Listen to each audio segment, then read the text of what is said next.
Jangan abaikan kalau ada info suamimu selingkuh.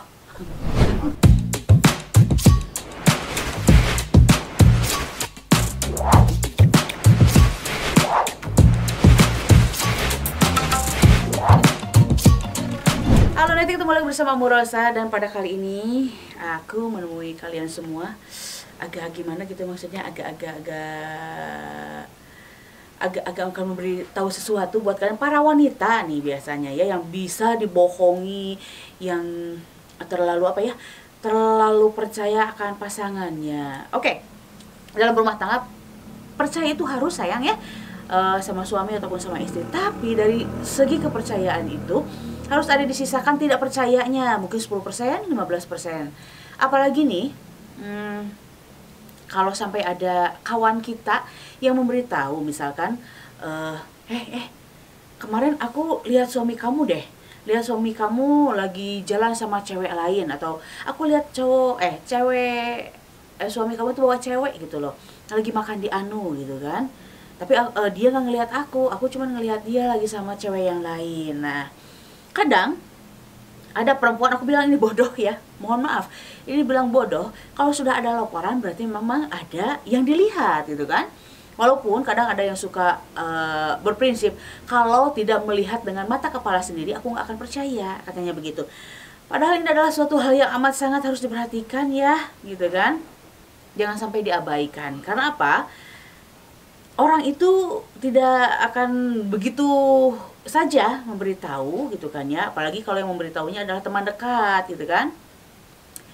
Mungkin ya sahabat ini atau teman dekat ini ingin memberitahu karena sayang ke kamu gitu kan ya, biar tidak ketelanjuran gitu kan, suami kamu itu malah terus gitu ya antang dengan wanita yang lain. Kalau ada info seperti itu, kamu jangan mengabaikannya. Walaupun memang kamu juga nggak mungkin mengatakan, nggak mungkin lah kalau suami aku itu kayak gitu, dia setia, dia baik gitu kan ya, perhatian sama istri, perhatian sama anak.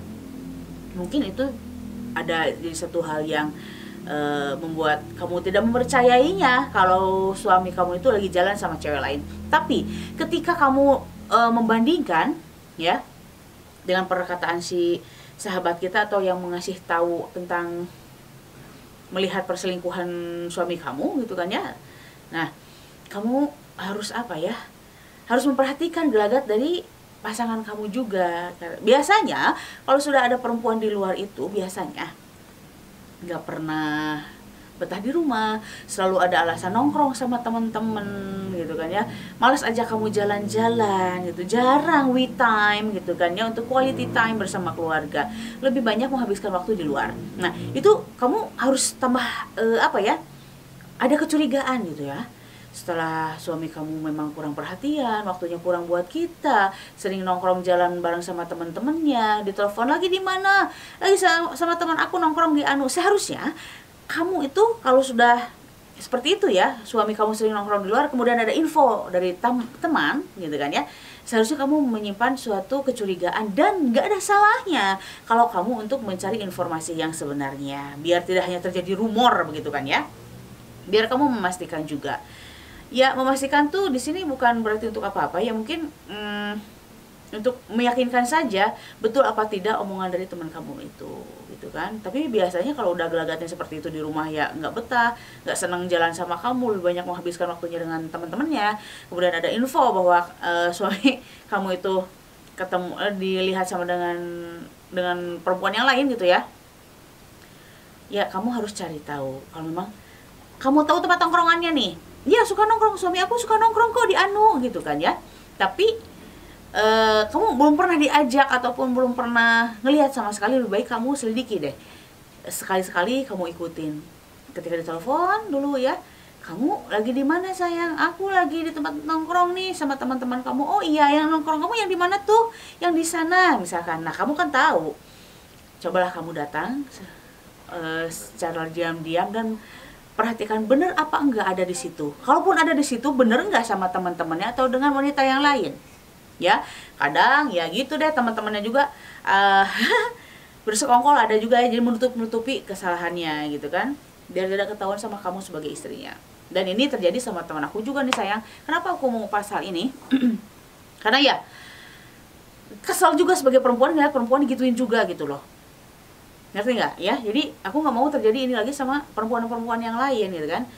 Istrinya dilarang untuk dandan, ngapain dandan cantik-cantik, udah aku sukanya yang biasa-biasa aja. Kemudian uang juga dari suaminya dibatasi, lebih gede ngasih uang, uang lebih gede, lebih kecil ngasih uang gaji ke istrinya itu ketimbang yang dia sakuin. Misalkan gaji 4 juta nih ya, dia kasih ke istrinya 1,5 juta, dia pegang 2,5 juta, sedangkan dia makan apa-apa dari uang istri yang dikasih ke istri.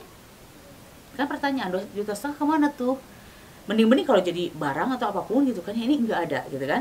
Kemudian juga ketika selalu ditanya, lagi di mana, lagi nongkrong sama teman-teman, setiap malam seperti itu. Nah, dan si ceweknya bodohnya ini malas untuk lihatnya, aku nggak percaya kok, aku percaya sama suami aku, dan aku juga nggak mau deh mencari gitu kan ya. Padahal ya kalau udah gelagat seperti itu ya harus curiga gitu kan ya. Dan ketika nih ngajak suaminya, minggu depan kita ke pantai yuk, kita main-main. Nah, dan ketika mengajak main-main seperti itu, aku bilang kamu harus mau deh. Kalau kamu mau mengiyahkan, kan biasanya kamu nggak pernah mau diajak main nih sama suami karena kerja males gitu kan. Jadi nggak ikut Nah, coba sekarang kamu iyahin deh. Kamu iyahin, ayo kita ke pantai, aku ikut. Aku jamin pasti nggak akan jadi. Dan itu terjadi sayang. Nggak jadi katanya ke pantainya, males teman-temannya ada yang ngelembur atau kayak gimana. Padahal si suaminya itu ngarep kalau si istrinya itu nggak mau ikut itu ya, pasti diajak nggak mau ikut, dan ketika nggak ikut dia akan buat cewek yang lain gitu loh. Miris kan ya. Makanya kalau ada info sekecil apapun gitu kan mengenai pasangan kita ya, tanpa kecuali sih sebetulnya mau istri kita atau suami kita, wajib kita perhatikan dan jangan sampai diabaikan, karena takut nyesel akhirnya ya. Mending kalau masih awal-awal lah gitu, gimana udah ketelanjuran, udah nikah lagi dan lain sebagainya, itu kan bahaya sekali nih ya buat posisi rumah tangga kalian gitu kan, mengancam kebahagiaan rumah tangga kalian. Makanya sekali lagi jangan diabaikan kalau ada informasi yang agak miring mengenai pasangan kalian gitu ya. Mohon maaf nih, bukan mau memprovokasi kalian, tapi ini hanya sekedar suatu hal yang untuk jadi pencegahan kalian semua, biar rumah tangga kalian tuh nggak hancur oleh pihak ketiga gitu loh. Jadi nggak semrawut gitu, anak terabaikan, terlantar nanti akibat perselingkuhan itu gitu kan ya, menjaga nama baik pula gitu kan. Makanya yuk jangan diabaikan begitu ya. Mudah-mudahan ada yang bisa dikutip nih ya dari obrolan Ambu Rosa kali ini, dan ada yang bisa kalian ambil ya. Dan kalau yang tidak pentingnya kalian abaikan saja, oke? Begitu. Tapi jangan lupa nih, buat netiku tersayang, selalu dukung video Ambu Rosa. Caranya seperti apa? Seperti biasa, di like, comment, share, subscribe-nya ya. Jangan lupa nih, komentarnya juga ditunggu. Kemudian juga tekan loncengnya, biar setiap ada video yang terbaru dari Ambu Rosa, notifikasinya hadir buat kalian semua. Jadi see you next video and bye-bye.